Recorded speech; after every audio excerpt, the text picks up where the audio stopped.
என் ஜெபத்தில் என்ன குறை? Praise the Lord. எதை பற்றியும் கவலைப்பட வேண்டாம். ஆனால் நன்றியோடு கூடிய இறைவேண்டல், மன்றாட்டு ஆகிய அனைத்தின் வழியாகவும் கடவுளிடம் உங்கள் விண்ணப்பங்களை தெரிவியுங்கள். அப்பொழுது அறிவெல்லாம் கடந்த இறை அமைதி கிறிஸ்து இயேசுவோடு இணைந்துள்ள உங்கள் உள்ளத்தையும் மனதையும் பாதுகாக்கும். பிலிப்பியர் 4:6 மற்றும் 7 இறை வார்த்தைகள். புனித பவுல் ஜெபத்தின் வல்லமை, அதாவது ஜெபம் தரும் தெய்வீக சமாதானத்தை, இறை அமைதியை இந்த இறை வார்த்தைகளின் மூலமாக மிகவும் தெளிவாக கூறுகின்றார். நாம் ஜெபிக்கும் பொழுது, நான் உங்களுக்கு தெய்வீக சமாதானத்தையும் சந்தோஷத்தையும் கொடுப்பேன் என்று சொல்லும் ஆண்டவர் நிச்சயம் கொடுப்பார். ஏனென்றால் அவர் வாக்கு மாறாத தேவன். பின் ஏன் நாம் ஜெபிக்கும் பொழுது நமக்கு சமாதானம் கிடைப்பதில்லை? துக்கங்களும் துன்பங்களும் மாறுவதில்லை? ஜெபம் செய்தால் சந்தோஷம் கிடைக்கும். இது நம் தேவனின் வாக்கு. நாம் ஜெபம் செய்கிறோம், ஆனால் நமக்கு சந்தோஷம் கிடைப்பதில்லை. ஏன்? எங்கேயோ தவறு நடக்கின்றது.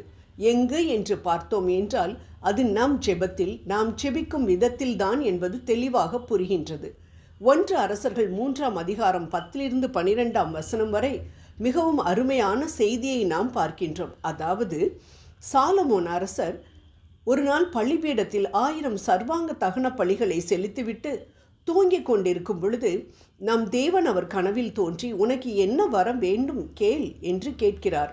அப்பொழுது அவர் மிகவும் அருமையான சுருக்கமான ஜெபத்தை சொல்லி, இந்த மக்களை நியாயமாக வழிநடத்தி செல்ல தேவையான ஞானமுள்ள இருதயத்தை தாரும் என்று கேட்டது நம் தேவனுக்கு மிகவும் பிடித்த விண்ணப்பமாக இருந்தது என்று விவிலியத்தில் வாசிக்கின்றோம். ஆம், சாலமோனின் ஜெபம் நம் தேவனுக்கு பிடித்த ஜெபமாக இருந்ததினால் அவர் கேட்ட ஞானத்தையும், கேட்காத நீடிய ஆயுளையும், செல்வத்தையும், வெற்றியையும் தந்ததாக விவிலியத்தில் வாசிக்கின்றோம். சாலமோன் கேட்டது ஞானம், போனஸாக கிடைத்தது நீடிய ஆயுள், செல்வம், புகழ், வெற்றி. இதுதான் நம் தேவனின் செயல்பாடு. அதாவது, கேட்பது அவருக்கு பிடித்தது என்றால் நாம் கேட்பதையும், நாம் கேட்காத ஆனால் நமக்கு தேவையான காரியங்களையும் கொடுப்பதில் அவருக்கு அலாதி பிரியம். அப்படி என்றால் அவருக்கு பிடித்த ஜெபம்தான் என்ன என்பதை நாம் முதலில் அறிந்து கொள்ள வேண்டும். விவிலியத்தை ஆராய்ந்து பார்த்தோம் என்றால் ஒரு ஜெபத்தின் பகுதிகளை நாம் அறிந்து கொள்ள முடியும். அதாவது, ஆங்கிலத்தில் ஜெபத்தின் பகுதிகளை ஆக்ட்ஸ் என்று குறிப்பிடுவார்கள். ஏ என்றால் அடரேஷன், ஆராதனை. சி என்றால் கன்ஃபெஷன், பாவ மன்னிப்பு. டி என்றால் தேங்க்ஸ் கிவிங், நன்றி அறிதல். எஸ் என்றால் சப்ளிகேஷன், விண்ணப்பம். இந்த 4 பாகங்களையும் அடக்கியதுதான் நம் தேவனுக்கு பிடித்த ஜெபம்.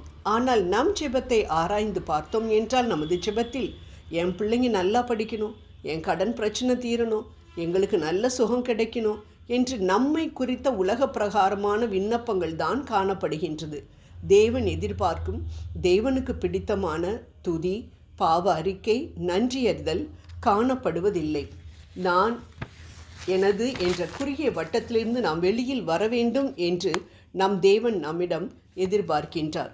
ஆகவே அன்பானவர்களே, நாம் 1 மணி நேரம் ஜெபித்தோம் என்றால் அதில் முதல் 1/4 மணி நேரம் நன்றாக ஆண்டவரின் மகத்துவங்களை துதித்து பாடி, பின் அடுத்த 1/4 மணி நேரம் நம் பாவங்கள், நம் குடும்பத்தினரின் பாவங்கள், உலகில் நடக்கும் பாவங்கள் எல்லாவற்றையும் நினைத்து அவற்றிற்காக மன்னிப்பு கோரி, பின் அடுத்த 1/4 மணி நேரம் ஆண்டவர் நமக்கும், நம் குடும்பத்தினருக்கும், நம் நாட்டிற்கும் செய்த நன்மைகளுக்காக நன்றி கூறி, கடைசி 1/4 மணி நேரத்தை நம் தேவைகளுக்காகவும், குடும்பத்தினரின் தேவைகளுக்காகவும், பிறர் நம்மிடம் ஜெபிக்க சொல்லியிருக்கக்கூடிய காரியங்களுக்காகவும், நம் நாட்டிற்காகவும் ஜெபிக்க வேண்டுமென நம் ஆண்டவர் விரும்புகின்றார்.